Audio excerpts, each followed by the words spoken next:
Wuthering Heights, Emily Bronte. Volume 1, Chapter 1, 1801. I have just returned from a visit to my landlord, the solitary neighbor that I shall be troubled with. This is certainly a beautiful country. In all England, I do not believe that I could have fixed on a situation so completely removed from the stir of society.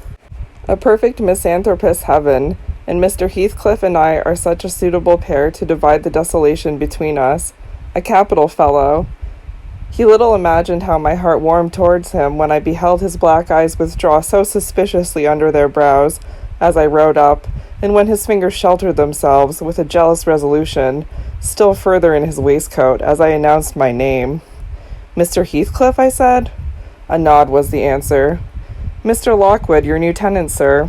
I do myself the honor of calling as soon as possible after my arrival, to express the hope that I have not inconvenienced you by my perseverance in soliciting the occupation of Thrushcross Grange. I heard yesterday you had had some thoughts." "Thrushcross Grange is my own, sir," he interrupted, wincing. "I should not allow anyone to inconvenience me, if I could hinder it. Walk in." The walk-in was uttered with closed teeth and expressed the sentiment, "Go to the deuce." Even the gate over which he leant manifested no sympathizing movement to the words, and I think that circumstance determined me to accept the invitation. I felt interested in a man who seemed more exaggeratedly reserved than myself. When he saw my horse's breast fairly pushing the barrier, he did pull out his hand to unchain it, and then sullenly preceded me up the causeway, calling, as we entered the court, "Joseph, take Mr. Lockwood's horse, and bring up some wine." "Here we have the whole establishment of domestics, I suppose," was the reflection suggested by this compound order. "No wonder the grass grows up between the flags, and cattle are the only hedge cutters." Joseph was an elderly, nay, an old man, very old, perhaps, though hale and sinewy. "The Lord help us," he soliloquized in an undertone of peevish displeasure, while relieving me of my horse, looking, meantime, in my face so sourly that I charitably conjectured he must have need of divine aid to digest his dinner, and his pious ejaculation had no reference to my unexpected advent. Wuthering Heights is the name of Mr. Heathcliff's dwelling, wuthering being a significant provincial adjective, descriptive of the atmospheric tumult to which its station is exposed in stormy weather. Pure, bracing ventilation they must have up there, at all times indeed. One may guess the power of the north wind, blowing over the edge, by the excessive slant of a few stunted firs at the end of the house, and by a range of gaunt thorns all stretching their limbs one way as if craving alms of the sun. Happily, the architect had foresight to build it strong. The narrow windows are deeply set in the wall, and the corners defended with large jutting stones. Before passing the threshold, I paused to admire a quantity of grotesque carving lavished over the front, and especially about the principal door, above which, among a wilderness of crumbling griffins and shameless little boys, I detected the date 1500 and the name Hareton Earnshaw. I would have made a few comments and requested a short history of the place from the surly owner, but his attitude at the door appeared to demand my speedy entrance or complete departure, and I had no desire to aggravate his impatience previous to inspecting the penetralium. One step brought us into the family sitting room without any introductory lobby or passage. They call it here the house preeminently. It includes kitchen and parlor generally, but I believe at Wuthering Heights the kitchen is forced to retreat altogether into another quarter. At least I distinguished a chatter of tongues and a clatter of culinary utensils deep within, and I observed no signs of roasting, boiling, or baking about the huge fireplace, nor any glitter of copper saucepans and tin colanders on the walls. One end, indeed, reflected splendidly both light and heat from ranks of immense pewter dishes, interspersed with silver jugs and tankards, towering row after row, in a vast oak dresser, to the very roof. The latter had never been underdrawn. Its entire anatomy lay bare to an inquiring eye, except where a frame of wood laden with oat cakes and clusters of legs of beef, mutton, and ham concealed it. Above the chimney were sundry villainous old guns, and a couple of horse pistols, and, by way of ornament, 3 gaudily painted canisters disposed along its ledge. The floor was of smooth white stone, the chairs high-backed, primitive structures, painted green, one or two heavy black ones lurking in the shade. In an arch under the dresser reposed a huge liver-colored bitch pointer, surrounded by a swarm of squealing puppies, and other dogs haunted other recesses. The apartment and furniture would have been nothing extraordinary, as belonging to a homely northern farmer with a stubborn countenance, and stalwart limbs set out to advantage in knee breeches and gaiters. Such an individual, seated in his armchair, his mug of ale frothing on the round table before him, is to be seen in any circuit of 5 or 6 miles along these hills, if you go at the right time after dinner. But Mr. Heathcliff forms a singular contrast to his abode and style of living. He is a dark-skinned gypsy in aspect, in dress and manners a gentleman. That is, as much as a gentleman as many a country squire, rather slovenly perhaps, yet not looking amiss, with his negligence, because he has an erect and handsome figure, and rather morose. Possibly some people might suspect him of a degree of underbred pride. I have a sympathetic chord within that tells me it is nothing of the sort. I know, by instinct, his reserve springs from an aversion to showy displays of feeling, to manifestations of mutual kindliness.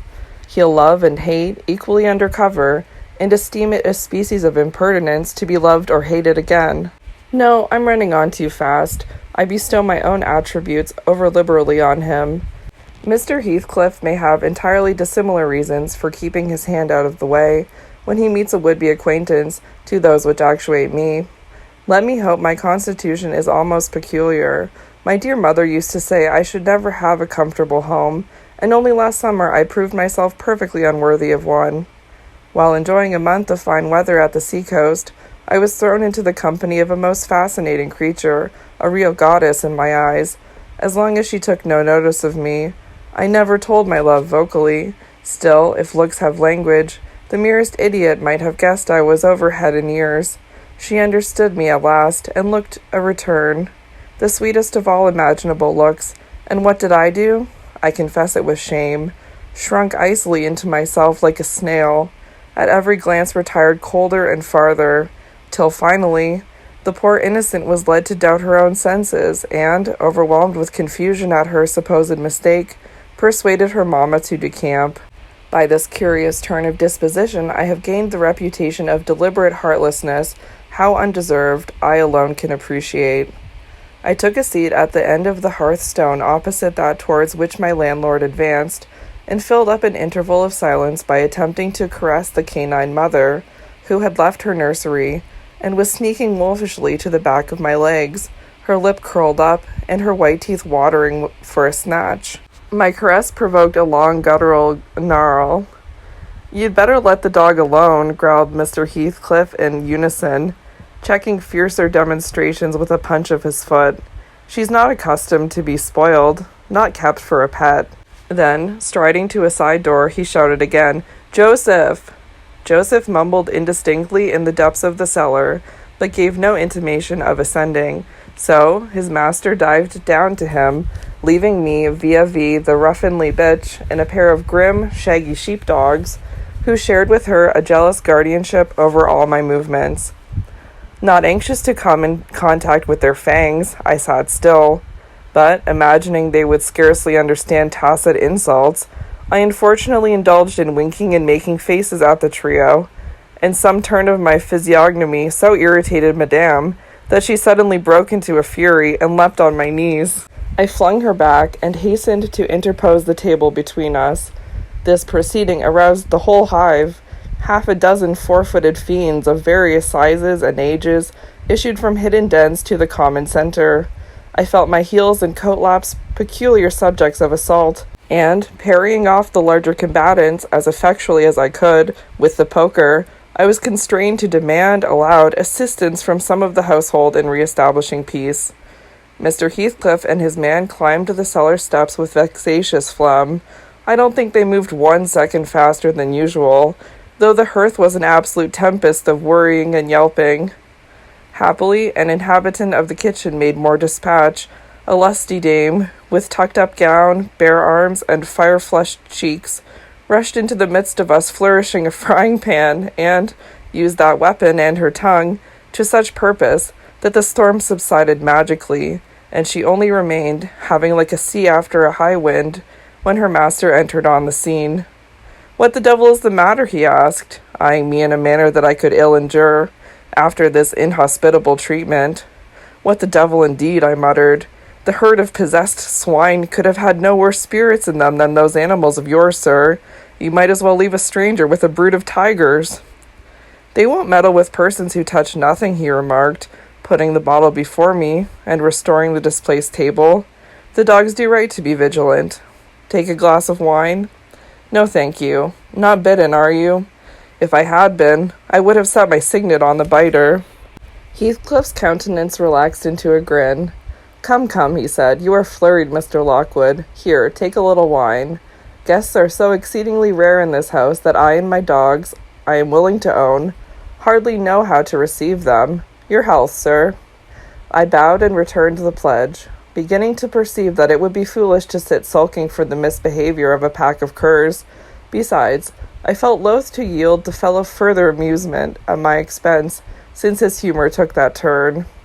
He, probably swayed by prudential consideration of the folly of offending a good tenant, relaxed a little, in the laconic style of chipping off his pronouns and auxiliary verbs, and introduced what he supposed would be a subject of interest to me, a discourse on the advantages and disadvantages of my present place of retirement. I found him very intelligent on the topics we touched, and, before I went home, I was encouraged so far as to volunteer another visit tomorrow. He evidently wished no repetition of my intrusion. I shall go, notwithstanding. It is astonishing how sociable I feel myself compared with him. Chapter 2. Yesterday afternoon set in misty and cold. I had half a mind to spend it by my study fire, instead of wading through heath and mud to Wuthering Heights. On coming up from dinner, however, N.B., I dined between 12 and 1 o'clock. The housekeeper, a matronly lady taken as a fixture along with the house, could not or would not comprehend my request that I might be served at 5. On mounting the stairs with this lazy intention, and stepping into the room, I saw a servant girl on her knees, surrounded by brushes and coal scuttles, and raising an infernal dust as she extinguished the flames with heaps of cinders. This spectacle drove me back immediately. I took my hat and, after a 4 miles walk, arrived at Heathcliff's garden gate just in time to escape the first feathery flakes of a snow shower. On that bleak hilltop, the earth was hard with a black frost, and the air made me shiver through every limb. Being unable to remove the chain, I jumped over, and, running up the flagged causeway bordered with straggling gooseberry bushes, knocked vainly for admittance till my knuckles tingled and the dogs howled. "Wretched inmates," I ejaculated mentally, "you deserve perpetual isolation from your species for your churlish inhospitality. At least, I would not keep my doors barred in the daytime. I don't care, I will get in." So resolved, I grasped the latch and shook it vehemently. Vinegar-faced Joseph projected his head from a round window of the barn. "What are you for?" he shouted. "The master done and defouled. Go around by the end if you like, if you want to spake to him." "Is there nobody inside to open the door?" I hallooed, responsively. "They's nobody about but the missus, and she'll not open an ye make her flay some dins till neat." "Why, cannot you tell her who I am, Joseph?" "Nor no me, I will ha no end with it," muttered the head, vanishing. The snow began to drive thickly. I seized the handle to essay another trial, when a young man, without coat, and shouldering a pitchfork, appeared in the yard behind. He hailed me to follow him, and, after marching through a wash-house, and a paved area containing a coal-shed, pump, and pigeon-cote, we at length arrived in the large, warm, cheerful apartment where I was formerly received. It glowed delightfully in the radiance of an immense fire, compounded by coal, peat, and wood, and near the table, laid for a plentiful evening meal, I was pleased to observe the missus, an individual whose existence I had never previously suspected. I bowed and waited, thinking she would bid me take a seat. She looked at me, leaning back in her chair, and remained motionless and mute. "Rough weather," I remarked, I'm afraid, Mrs. Heathcliff, the door must bear the consequence of your servant's leisure attendance. I had hard work to make them hear me. She never opened her mouth. I stared. She stared also. At any rate, she kept her eyes on me in a cool, regardless manner, exceedingly embarrassing and disagreeable. "Sit down," said the young man gruffly. "He'll be in soon."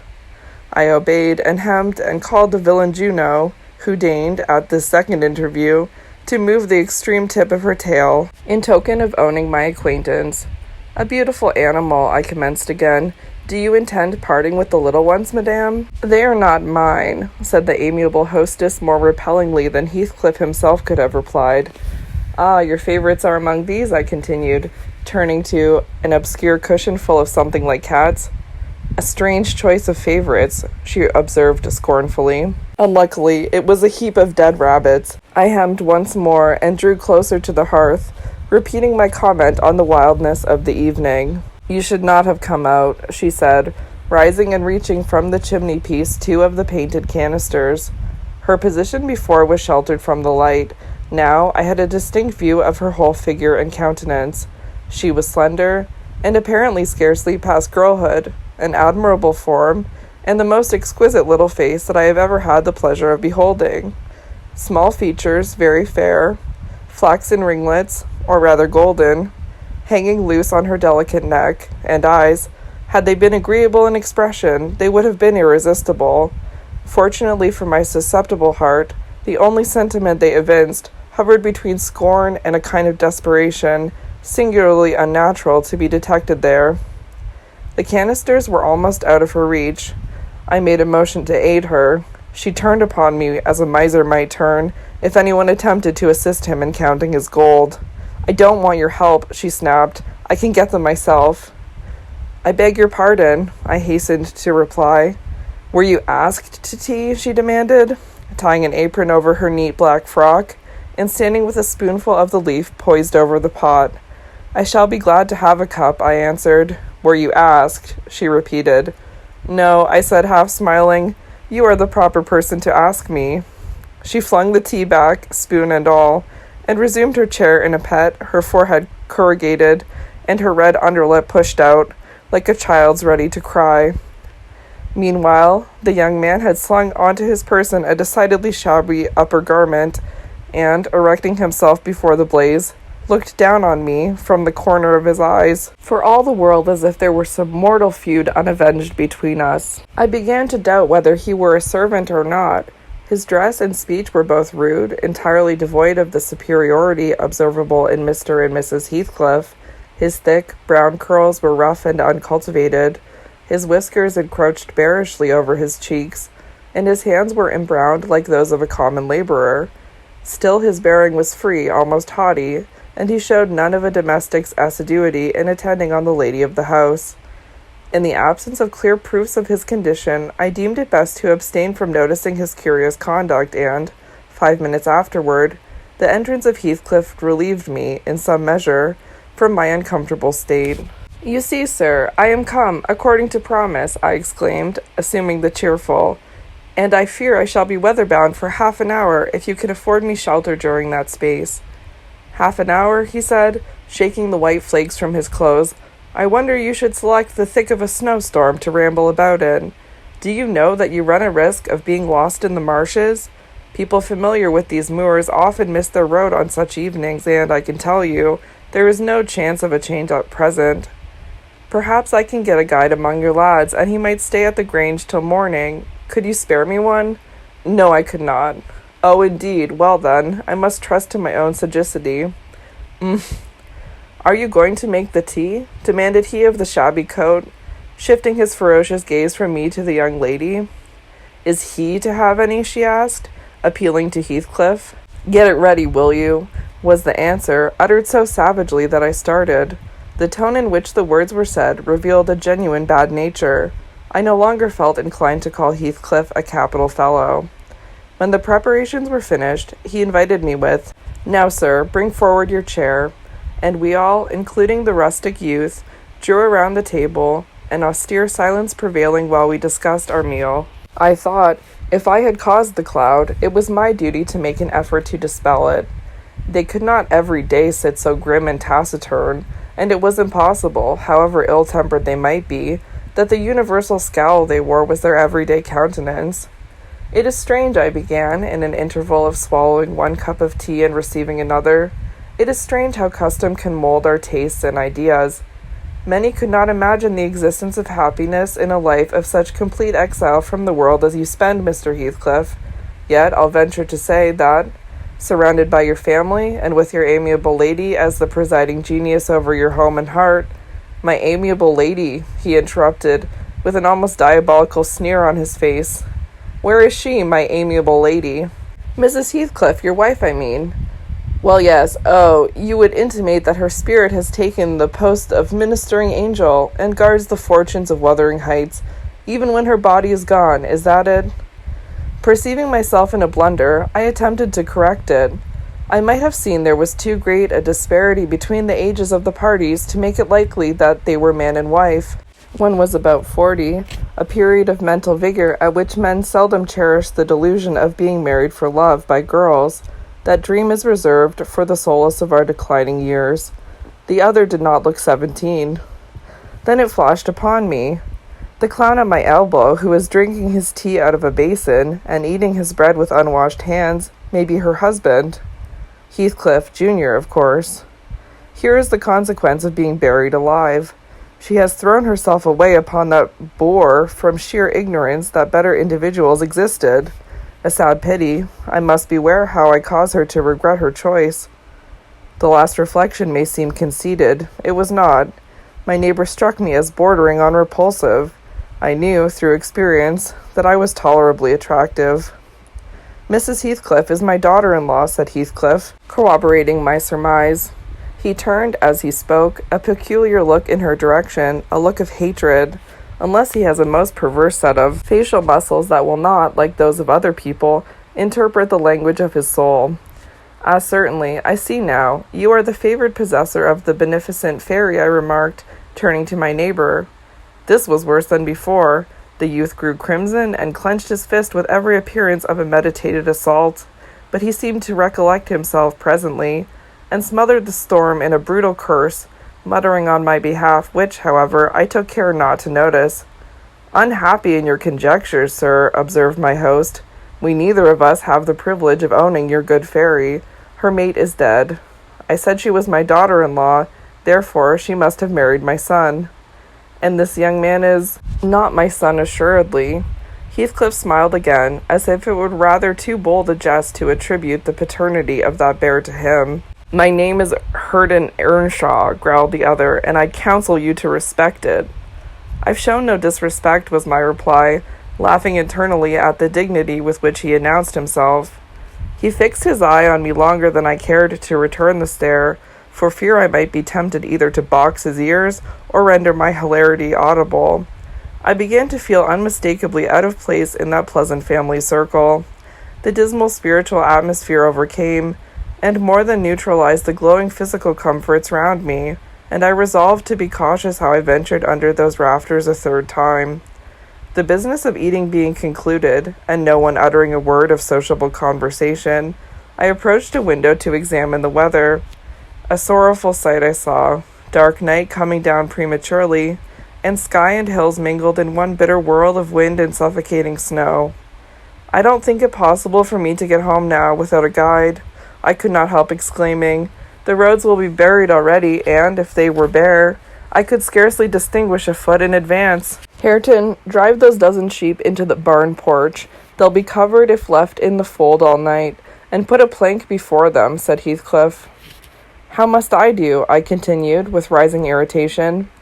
There was no reply to my question, and, on looking round, I saw only Joseph bringing in a pail of porridge for the dogs, and Mrs. Heathcliff leaning over the fire, diverting herself with burning a bundle of matches which had fallen from the chimney-piece as she restored the tea canister to its place. The former, when he had deposited his burden, took a critical survey of the room, and, in cracked tones, grated out, "I wonder how ye can fashion to stand there in idleness and war, when all on them's gone ought. But you're a not, and it's no use talking. You'll never mend o' your ways. Bud go right to the devil, like your mother afore ye.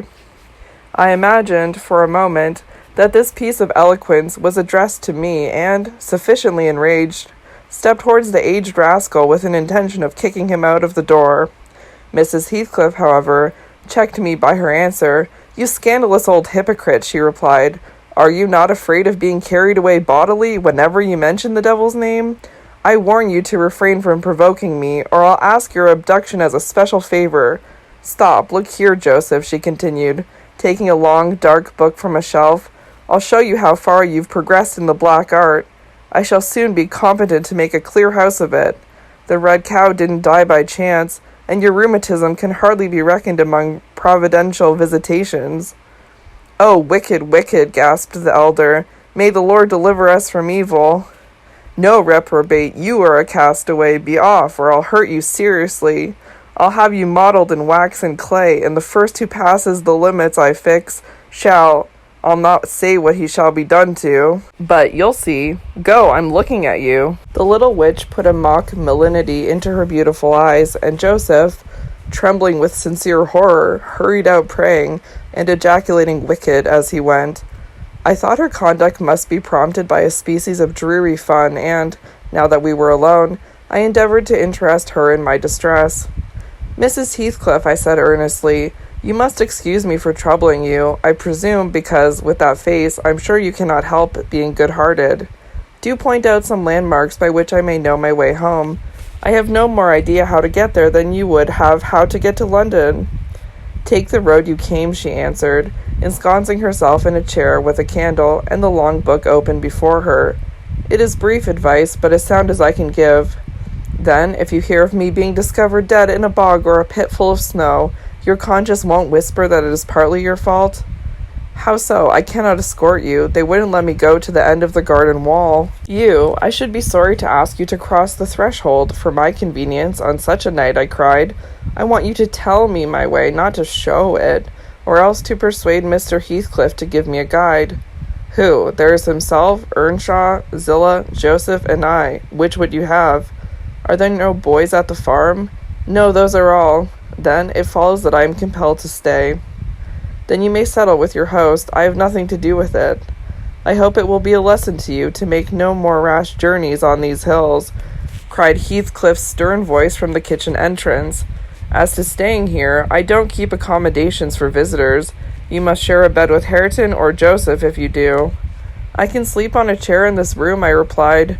No, a stranger is a stranger, be he rich or poor. It will not suit me to permit anyone the range of the place while I am off guard, said the unmannerly wretch. With this insult my patience was at an end. I uttered an expression of disgust and pushed past him into the yard, running against Earnshaw in my haste. It was so dark that I could not see the means of exit, and, as I wandered round, I heard another specimen of their civil behaviour amongst each other. At first, the young man appeared about to befriend me. I'll go with him as far as the park, he said. You'll go with him to hell, exclaimed the master, or whatever relation he bore. And who is to look after the horses, eh? A man's life is of more consequence than one evening's neglect of the horses. Somebody must go, murmured Mrs. Heathcliff, more kindly than I expected. Not at your command, retorted Hareton. If you set store on him, you'd better be quiet. Then I hope his ghost will haunt you, and I hope Mr. Heathcliff will never get another tenant, till the Grange is a ruin, she answered sharply. Hearken, she was cursing on him, muttered Joseph, towards whom I had been steering. He sat within earshot, milking the cows, by the aid of a lantern which I seized unceremoniously and, calling out that I would send it back on the morrow, rushed to the nearest postern. Master, he's stealing the lantern, shouted the ancient, pursuing my retreat. Hey, Nasher, hey, dog, hey, wolf, hold him. On opening the little door, two hairy monsters flew at my throat, bearing me down and extinguishing the light, while a mingled guffaw from Heathcliff and Hareton put the copestone on my rage and humiliation. Fortunately, the beasts seemed more bent on stretching their paws and yawning and flourishing their tails than devouring me alive. But they would suffer no resurrection, and I was forced to lie till their malignant masters pleased to deliver me. Then, hatless and trembling with wrath, I ordered the miscreants to let me out, on their peril to keep me 1 minute longer, with several incoherent threats of retaliation that, in their infinite depth of virulency, smacked of King Lear. The vehemence of my agitation brought on a copious bleeding at the nose, and still Heathcliff laughed, and still I scolded. I don't know what would have concluded the scene had there not been one person at hand rather more rational than myself, and more benevolent than my entertainer. This was Zillah, the stout housewife, who at length issued forth to inquire into the nature of the uproar.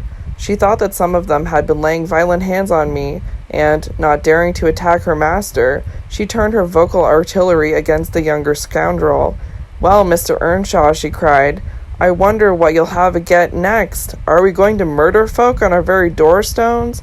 I see this house will never do for me. Look at the poor lad, he's fair choking. Whisht, psht. You mustn't go on so. Come on, and I'll cure that. There now, hold ye still."